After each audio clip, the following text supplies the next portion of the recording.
Reality of human کے معزز ناظرین، کرونا وائرس نے چند ہی روز میں دنیا بھر کو بدل کر رکھ دیا ہے۔ رمضان المبارک کی آمد میں چند ہی روز باقی ہیں، لیکن اس بار رمضان المبارک کی آمد بہت ہی مختلف انداز میں ہے اور دنیا بھر میں مسلمان اس وقت عبادات کے لیے کچھ الگ ہی انتظامات کر رہے ہیں۔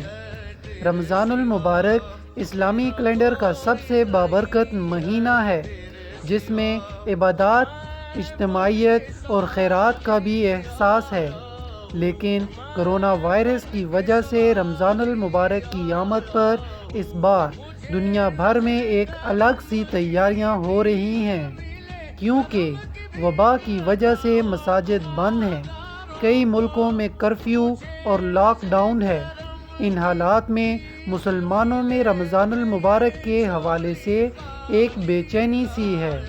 مقبوضہ بیت المقدس کے ایک تاجر نے کہا ہے کہ مسجد اقصیٰ بند ہے، تمام مساجد بند ہیں، اسی لیے حالات بہت مشکل ہیں۔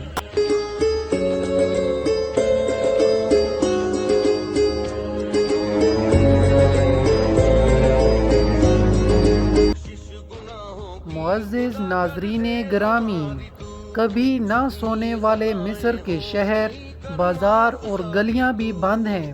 ایک گھریلو خاتون نے کہا ہے کہ اگر صورتحال یہی رہی تو اسلامی تاریخ میں یہ سب سے مشکل ترین رمضان ہوگا۔ اردن میں بھی مساجد بند ہیں اور اردن کے وزیر مذہبی امور نے کہا ہے کہ رمضان میں نماز تراویح گھروں میں ہی پڑھنی ہوں گی۔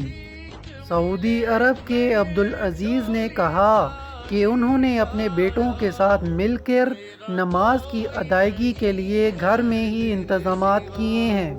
مغرب، عشاء، نماز تراویح کے بعد قیام اللیل کا بھی انتظام کیا گیا ہے۔ اس طرح ہم بیماریوں سے بھی محفوظ رہیں گے اور عبادات بھی کر سکیں گے۔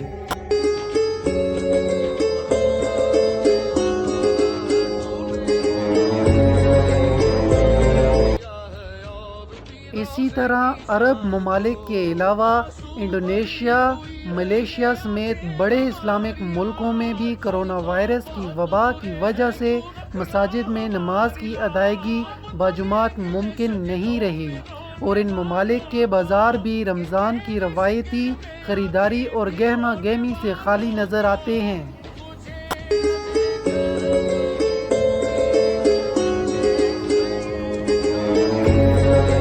اللہ سے دعا ہے کہ اللہ رب العزت جلد از جلد اس وبائی مرض سے تمام عالم اسلام کو اور پوری دنیا کو محفوظ رکھے، تاکہ دنیا بھر میں موجود مسلمان اس بابرکت مہینے رمضان میں یہ عبادات کا سلسلہ جاری رکھ سکیں۔